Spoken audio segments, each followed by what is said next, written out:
बच्चों, आज हम डीएवी क्लास 6 की हिंदी की पुस्तक से 9वीं पाठ पढ़ेंगे, जिसका नाम है दोहे। बच्चों, दोहा क्या होता है? दोहों के द्वारा कवि अपने विचार, अपने संदेश को संक्षिप्त में और सुंदर रूप में प्रस्तुत करते हैं, जिससे इसे याद रखने में भी सरलता होती है और कहने में भी। हम इन दोहों को किसी दूसरे के सामने एक पर्याय के रूप में आसानी से रख सकते हैं। इसलिए पुराने ज़माने के जितने भी कवि हुए, वो क्या किए? वो अपने संदेश को, अपने विचार को दोहों के रूप में लोगों के सामने प्रस्तुत किए। प्यारे बच्चों, आज का ये दोहे चैप्टर है, इसके कवि हैं अब्दुल रहीम खाने खाना। अब्दुल रहीम खाने खाना कौन थे? ये महान शासक अकबर के दरबार के 9 रत्नों में से एक थे। ये उनके दरबारी कवि होने के साथ साथ एक राजनीतिज्ञ भी थे और उनके राजनीतिक जितने काम काज होते थे उनमें एक मंत्री भी थे। ये अकबर के संरक्षक बैरम खान के पुत्र थे, इसलिए अकबर इन्हें अपने भाई की तरह ही समझते थे। तो बच्चों, आइए शुरू करते हैं आज का पाठ दोहे। रहीमन वे नर मर चुके जो कहीं मांगत जाहीं, उनसे पहले वे मुए जिनमुख निकले नाही। बच्चों, ये जो पंक्ति है, इनकी जो भाषा है वो कौन सी? ये ब्रज भाषा में लिखा हुआ है। रहीमदास ब्रज भाषा में क्यों लिखे थे? क्योंकि उस समय जो इतनी भी बोलचाल की भाषा थी वो क्या थी? ब्रज थी। इसलिए चूँकि लोग इसको अच्छे से समझ सके, इसलिए रहीमदास ने अपने जितनी भी ज़्यादातर जो रचनाएं की है वो ब्रज भाषा में ही की है। जैसे कि आज समय हम लोग हिंदी की बातें करते हैं, उस समय लोग किस में बातें करते थे? ब्रज भाषा में, अवधी में। उस समय लोग इन्हीं सब भाषाओं का प्रयोग करते थे। इसलिए हमें पुराने ज़माने में ज़्यादातर जितनी भी रचनाएं मिलेगी वो किस में मिलेगी?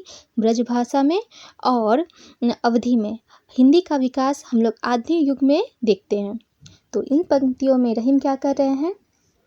रहीमन वे नर मर चुके, मतलब रहीम बोल रहे हैं कि वो आदमी मर चुके हैं जो कहीं मांगते जाहीं, जो कहीं कुछ मांगने जाते हैं। मतलब वे नर एक मरे के समान है जो किसी से कुछ मांगने के लिए जाते हैं। उनसे पहले वे मुए जिनमुख निकले नाही, पर उनसे भी पहले वो नर मरे हुए हैं जो किसी आदमी जो उनसे कुछ मांगने जाए और उनको क्या जवाब देते हैं कि मेरे पास ये चीज़ नहीं है। मतलब अगर आपके पास कुछ नहीं है और आप किसी और के पास मांगने चाहते हैं तो पहले तो आप एक क्या है? आप एक मरे मुर्दे के समान हैं। पर आप जिनसे कुछ मांगने जाते हैं और वो भी आपको नहीं बोल दे तो वो क्या है? वो आपसे भी पहले मरे हुए हैं। इन दोहों के द्वारा रहीमदास जी हमें कहना चाहते हैं कि अगर आपके पास कुछ है या नहीं है, अगर है तो ठीक है, अगर नहीं है तो आप किसी के सामने कुछ अपना हाथ फैलाने के लिए नहीं जाइए। नहीं तो आप क्या है? एक मरे के समान हैं। आपके पास जो है जितना उतने में ही संतुष्टि कीजिए। लेकिन अगर आपके पास कोई कुछ मांगने आता है या आप कहीं किसी दूसरे के पास कुछ मांगने जाते हैं और उनके पास वो चीज़ है और वो नहीं दे रहे हैं, तो क्या है? वो आपसे भी बड़े मुर्दे हैं। मतलब अगर हमारे पास कुछ है, अगर हमसे कोई मांगने आए तो हमें क्या कर देना चाहिए? उनकी मदद कर देनी चाहिए। रहीमदास जी अपने दूसरे दोहे में क्या बोल रहे हैं?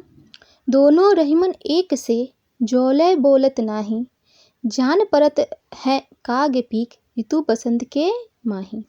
यहाँ काग मतलब कौवा है, पीक मतलब कोयल है और ऋतु बसंत मतलब बसंत का जो ऋतु होता है वो। तो यहाँ रहीम जी क्या बता रहे हैं कि जब तक कौवा और कोयल, आप देखे ही होंगे कौवा और कोयल, आप देख के कभी उनमें आप अंतर नहीं कर पाएंगे। क्यों? क्योंकि दोनों की शारीरिक रंग काला होता है, बनावट एक सी होती है। तो क्या होता है? जब तक आप कौवा कोयल को देखेंगे चुप हुए, तब तक आप उनमें क्या कर पाएंगे? अंतर नहीं कर पाएंगे कि कौन कौवा है और कौन कोयल। पर जैसे ही बसंत का ऋतु आता है तो क्या होता है? बसंत के ऋतु में कोयल क्या करती है? अपनी मधुर तान सुनाती है। अगर उस समय अगर कोयल और कौवा बैठे रहे तो आप उनमें आसानी से अंतर कर पाएंगे कि ये कौवा है और ये कोयल। क्यों? क्योंकि कोयल की आवाज़ कैसी होती है? मधुर होती है। और कौवा की तो आप लोग सब जानते हैं कि कौवा एक कर्कश वाणी वाला पक्षी है। उसी प्रकार रहीमदास हमें बता रहे हैं कि यही सब चीज़ इंसान के साथ भी है। जब तक 2 इंसान या 4 इंसान चुप करके खड़े हैं आपके साथ, तो हम उनमें अंतर नहीं कर पाएंगे कि जब तक वो अपनी बातें आपसे ना कहें, जब तक वो अपने मुंह को ना खोले। जैसे ही कोई भी इंसान आपसे बात करता है, अपना मुंह खोलता है, तो क्या होता है? उससे उसके संस्कार का, उसके सभ्यता का, उसके विचार का पता लगता है और हम आसानी से अच्छे इंसान और बुरे इंसान में अंतर कर पाते हैं। मगर जब तक वो चुपचाप खड़े रहते हैं तब तक उनमें अंतर करना बहुत ही मुश्किल हो जाता है। समझिए नहीं के बराबर ही ये काम है। रहीमदास अपने तीसरे दोहे में हमें क्या संदेश दे रहे हैं? तरवर फल नहीं खाते है, सरवर पिए ही न पान, कही रहीम पर काज हित, संपत्ति सचहि सुजान। बच्चों, तरवर मतलब पेड़ होता है, सरोवर मतलब नदी होता है। तो यहाँ रहीमदास क्या बोल रहे हैं? जो पेड़ हैं वो क्या करते हैं? तरवर फल नहीं खाते हैं। जो पेड़ है वो अपना फल कभी खुद नहीं खाते हैं। आप लोग कभी देखे हैं किसी पेड़ को अपना फल खाते हुए? नहीं देखे हो, क्योंकि ऐसा नहीं होता है। जो पेड़ होता है वो किसके लिए होता है? जो पेड़ में जो फल होता है वो दूसरों के लिए होता है। सरवर पिए ही न पान, मतलब जो नदी लोग हैं वो अपना पानी खुद पीते हैं? नहीं पीते हैं। उनका जो पानी का यूज़ है कौन करते हैं? दूसरे को ही करते हैं। तो उन्हीं दोनों चीज़ का उदाहरण देते हुए रहीमदास हमें क्या बोल रहे हैं कि जिस प्रकार पेड़ अपना फल खुद नहीं खाते हैं और नदी अपना जल खुद नहीं पीती, उसी प्रकार जो सच्चे लोग होते हैं, जो अच्छे लोग होते हैं, वो क्या करते हैं? वो अपनी संपत्ति को दूसरों के हित में क्या करते हैं? खर्च करते हैं। मतलब जो अच्छे लोग हैं जिनके पास पैसा है वो क्या करते हैं? अपनी संपत्ति का प्रयोग दूसरों के हित में करते हैं। देखिए, कहीं रही मन पर काज हित, मतलब पर काज हित मतलब दूसरों के भलाई के लिए, संपत्ति सचहि सुजान। संपत्ति को क्या करते हैं? संजोते हैं। कौन? सुजान मतलब अच्छे लोग। इन दोहों से रहीम हमें संदेश दे रहे हैं कि अगर हमारे पास पैसा है तो हमें क्या करना चाहिए? गरीबों के हित में उसका प्रयोग करना चाहिए। रहीमदास जी आगे क्या लिखते हैं?